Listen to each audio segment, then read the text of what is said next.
શિંદે સેનાના ધારાસભ્ય શબ્દોની મર્યાદા ભૂલ્યા, મતદારોને બેફામ અપશબ્દો કહ્યા। મહારાષ્ટ્રમાં મહાયુતિ ગઠબંધનના દિગ્ગજ નેતાઓ જાહેર સભામાં પોતાનું ભાન ભૂલી બેફામ નિવેદનો આપી રહ્યા છે। બારામતીમાં રાજ્યના નાયબ મુખ્યમંત્રી અને એનસીપી અધ્યક્ષ અજિત પવારે મતદારોને ખખડાવ્યા હતા। બીજી બાજુ શિવસેના શિંદે જૂથના ધારાસભ્ય સંજય ગાયકવાડે મતદારો પર આક્ષેપ કર્યો હતો। સંજય ગાયકવાડે બુલઢાણામાં એક જનસભાને સંબોધિત કરતા કહ્યું કે અહીં મતદારો 2-5 હજાર રૂપિયા અને દારૂ માંસ માટે વેચાઈ જાય છે, તેમના કરતાં તો રૂપલલના સારી છે।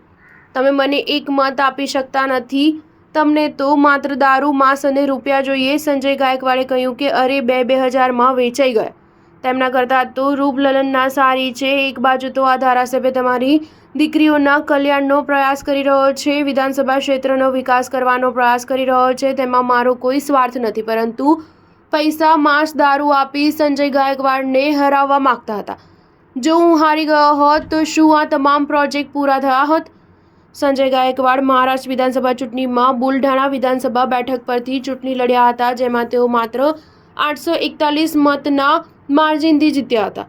તેમની જીતના ભાગરૂપે સત્કાર સમારોહ આયોજિત કરવામાં આવ્યો હતો। તે સમયે તેમણે ઓછા મત મળવા બદલ મતદારો પર પોતાનો રોષ ઠાલવ્યો હતો। સંજય ગાયકવાડ હંમેશાથી વિવાદાસ્પદ નિવેદનો માટે ચર્ચામાં રહે છે।